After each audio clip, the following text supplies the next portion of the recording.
An autopsy found that Corey died of blunt force trauma, contusions to his liver and heart, and sepsis, or blood infection.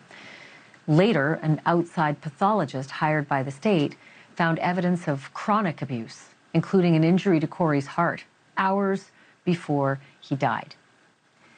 In court, an emergency room nurse testified that while doctors were scrambling to save Corey's life, his father just walked out of the ER, leaving his son to die there, surrounded by strangers. You can actually even watch as that father is walking away from the hospital altogether. In parking lot footage, this is less than 20 minutes after Corey was pronounced dead.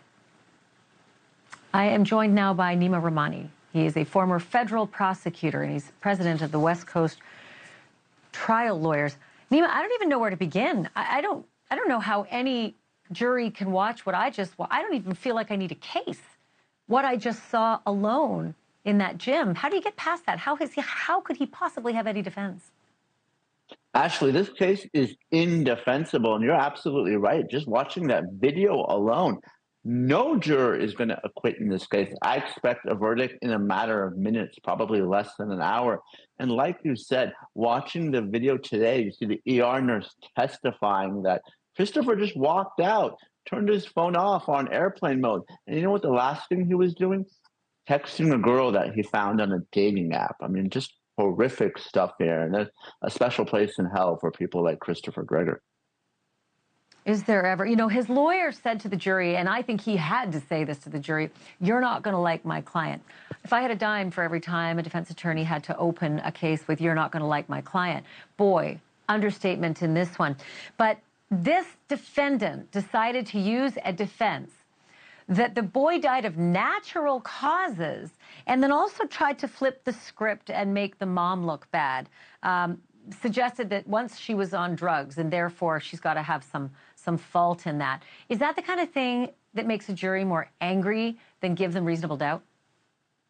No question. I mean, the defense is absolutely ridiculous. In their opening statement, they said that Corey died because of an injury related to football and complicated with pneumonia. And let's not forget, Christopher was only involved in Corey's life for about a year. There was a paternity test that was done when Corey was 4, and really Christopher got involved at age 5. So within the span of a year, he was abusing Corey. And we're talking about contusions to the liver, to the heart, and everything that you discussed. And on top of that, there's that terrible internet search history. How long after an autopsy do prosecutors file murder charges? I mean, really terrible stuff. So there's no defense in this case. It's going to be a quick guilty verdict. Frankly, Christopher should have accepted that very generous 30-year offer that prosecutors put on the table. Now he's going to get life.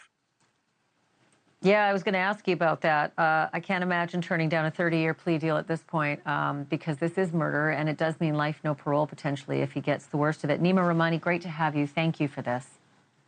Well, thanks for having me, Ashleigh. Thank you for watching. Go to newsnationnow.com to find NewsNation on your television provider, and don't forget to click the red subscribe button below to get more of NewsNation's fact-driven, unbiased coverage.